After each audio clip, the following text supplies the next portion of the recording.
बाबा त बितेर जानुभयो। आमाले हेरेको भए त राम्रो हुन्थ्यो। तर आमाले नि जिउँदै टुरा बनाएर जानुभयो।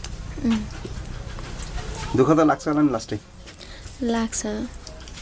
सुरुमा बाबा मम्मी हुँदाखेरि धनी नभए नै गरिब नै भए पनि सुखमा भए जस्तो लाग्थ्यो। अहिले बाबा नै जानुभयो, छोडेर मतलब स्वर्ग जानुभयो। मम पनि छोडेर जानुभयो। जिउँदै टुरो भए जस्तो महसुस हुन्छ।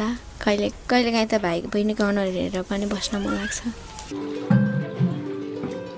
मध्य जेठको गर्मीमा अनिसा लिम्बुले लाबर बगानमा आजको हाजिरा पूरा गरिन्। उहाँको घर उनलाई पर्खिरहेको छ। साथीहरू सबैसँग मिलेर काट्न पाइन्छ, बोल्न पाइन्छ, टाइम पनि पास हुन्छ अनि मनी पनि मिल्छ। कति मनी मिल्छ नि यहाँनिर? अब दिनको हिसाबले हुन्छ। दिनको 380 भन्नुहुन्छ, त्यति नै। अन्त कहाँनिर खाइ? उतो धारामा जान्छ। कहाँ छ धारा चाहिँ? उतो सेतो ड्रम यहाँ तलबाट?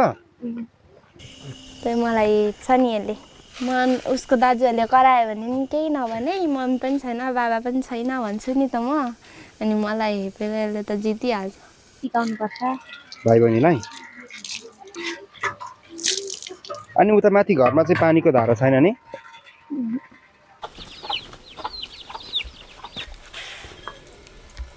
यही जम्मा हुन्छ अनि खाने। कोही राममा पनि कोही भइदिएन, मेरो साथो जाने अनि फर्नु त मन लाग्छ नि। यस्तै गर्दा ठिक हुन्छ। अनि यो के हो? यो लसुन? लसुन। अनि बेसार छैन भनेर फेरि गएको थियो नि लिन। ए अहिले ल्याएको होइन?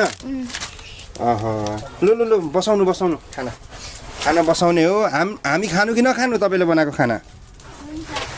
दिने कि नै? अनि के